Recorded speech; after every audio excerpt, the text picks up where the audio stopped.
प्रिय दोस्तों, नमस्कार। हम लोग आज एमएसपी के बारे में समझेंगे कि किसान एमएसपी की मांग कर रहा है, क्यों कर रहा है, जायज़ है कि सही है कि नहीं है। जो किसान की एमएसपी की मांग है सही है कि नहीं। देखिए, एमएसपी का मतलब क्या होता है? Minimum support price. Minimum support price. एक आपने सुना होगा एमआरपी। आपने एमआरपी के विषय में सुना होगा। एमआरपी क्या चीज़ है? एमआरपी, ठीक ना, maximum retail price. MRP maximum retail price और एमएसपी मिनिमम सपोर्ट प्राइस। दोनों में अंतर समझ में आ रहा है आपको? दोनों में अंतर समझ में आ रहा है? किसान मिनिमम सपोर्ट प्राइस मांग रहा और सरकार नहीं दे रही है। एक आपको भाषण याद होगा 2014, जब प्रधानमंत्री मोदी जी नहीं बने थे। जब मोदी जी प्रधानमंत्री नहीं बने थे तो 2014 में उन्होंने भाषण दिया था। उसमें एमएसपी का जिक्र किया था। हमारे प्रधानमंत्री जी ने एमएसपी का उसमें जिक्र किया था 2014 में, जब वो प्रधानमंत्री नहीं बने थे। तब उन्होंने क्या कहा था कि हम आएंगे तो एमएसपी लागू करेंगे। अब एमएसपी का मतलब समझते हैं हम। एमएसपी ये मान जाओ कि एमआरपी है। एमआरपी का मतलब कि आप इससे ज़्यादा पे नहीं बेच सकते हो। हर प्रोडक्ट पर आप जो कंपनी से निकलता है जो प्रोडक्ट, उस पर कंपनी का मालिक तय करता है। उसमें क्या करता है, उसमें सब कुछ इंक्लूड होता है।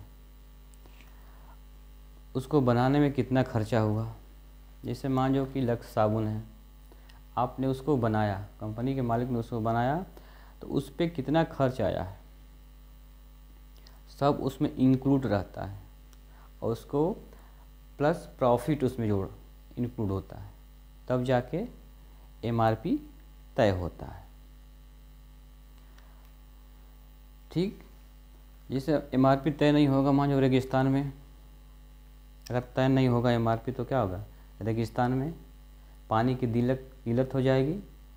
तो क्या करेंगे लोग? पानी 2000 रुपये, 2000 में पानी देगा तो आपको लेना पड़ेगा 2000।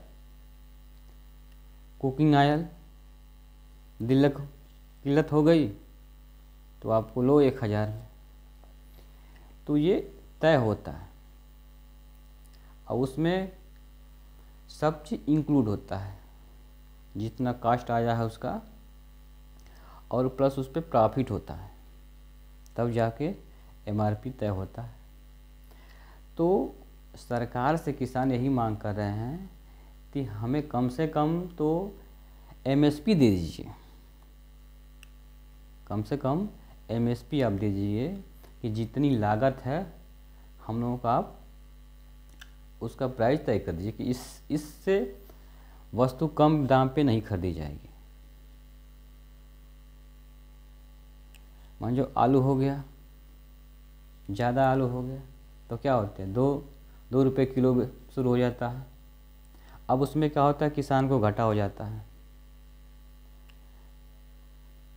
2 रुपये किलो हो जाएगा तो क्या होगा, किसान को घाटा हो जाएगा। तो वही किसान कह रहा है कि हमें कम से कम जो लागत मूल्य है, खाद है, बीज है, दवाई है, इसको कम से कम तो ये घाटा ना होना चाहिए। हम इस पर तय कीजिए कि एमएसपी आपको तय करना है। एमएसपी पर प्रधानमंत्री हम बता चुके हैं। एमएसपी प्रधानमंत्री 2014 में जब प्रधानमंत्री नहीं बने थे तो एमएसपी के बारे में समझाए थे, इसका सलूशन भी बताए थे और इसको लागू करने के लिए कहे थे।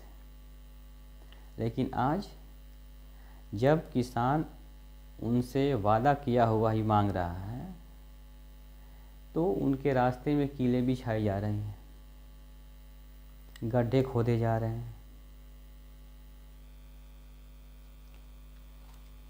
देखो 2014 में एक रिपोर्ट आई थी,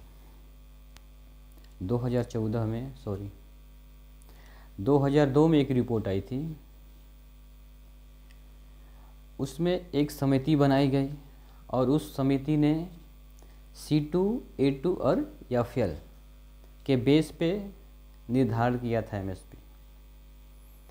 मांग की थी कि इस बेस पे उसको एमएसपी निर्धारित किया जाए।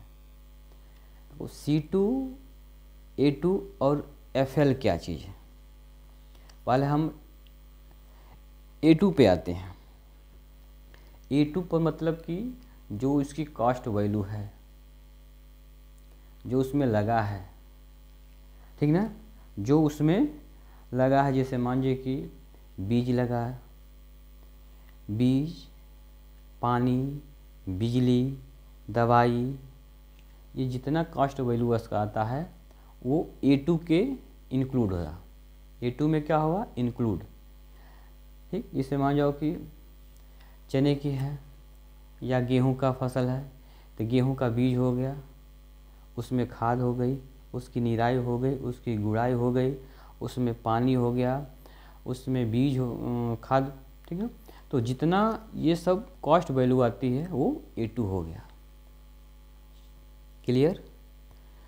अब इसमें FL में क्या होता है कि जो उसमें घर के फैमिली लगे होते हैं उसका कॉस्ट वैल्यू, क्योंकि अगर वो कंपनी फैमिली है, घर के 5 सदस्य हैं, अगर फैमिली कंपनी में जाएगी तो कंपनी में क्या होगा? उसका लेबर तो चार्ज मिलेगा कम से कम, तो उसकी कास्ट वैल्यू, तो वो फैमिली का जो कास्ट वैल्यू होता है वो इंक्लूड होना चाहिए। पहला A2 में समझ गए? A2 का मतलब बीज, खाद, दवाई, ये सब जितना भी लगा है, और A2 में A2 हो गया। इसके बाद FL में जो फैमिली लेबर है उसका चार्ज। अब एक इसके बाद अगर आपका खेत है तो ठीक है, अगर खेत नहीं रहेगा, आपका खेती नहीं है और आप उसको रेंट पर लिए हैं, तो इसमें ये भी इंक्लूड किया गया है कि रेंट पर लिया है तो उसका भाई कास्ट होगा, तो वो भी इंक्लूड होगा। तो C2 बराबर क्या हो जाएगा? C2 का मतलब A2 प्लस FL और प्लस रेंट वैल्यू। ये जो समिति बनी थी 2002 में, उसने तय किया कि कम से कम इतना इसको किसान को मिलना चाहिए, किसान को मिलना चाहिए। एक C2 का कॉम्प्रिहेंसिव कॉस्ट कहते हैं। C2 को क्या कहते हैं? Comprehensive cost. अब एक समिति आई थी 2004 में, समिति आई थी, एक समिति 2004 में आई थी। वो समिति कौन थी? स्वामीनाथन समिति थी। तो स्वामीनाथन समिति आई थी, तो उसने रिपोर्ट 2004 से 2006 के बीच में 5 रिपोर्ट बनाया और 5 रिपोर्ट प्रस्तुत किया। और उसमें कितने पेज थे? उसमें लगभग 2000 पेज थे।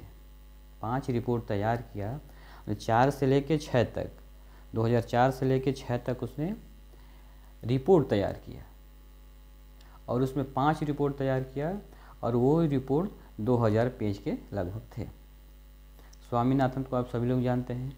अभी स्वामीनाथन जी को क्या मिला था? नोबेल पुरस्कार मिला था। नोबेल पुरस्कार मिला था, लेकिन जो उन्होंने रिपोर्ट दी, सौंपी, अभी वो लागू नहीं हुआ, किसान के लिए लागू नहीं हुआ।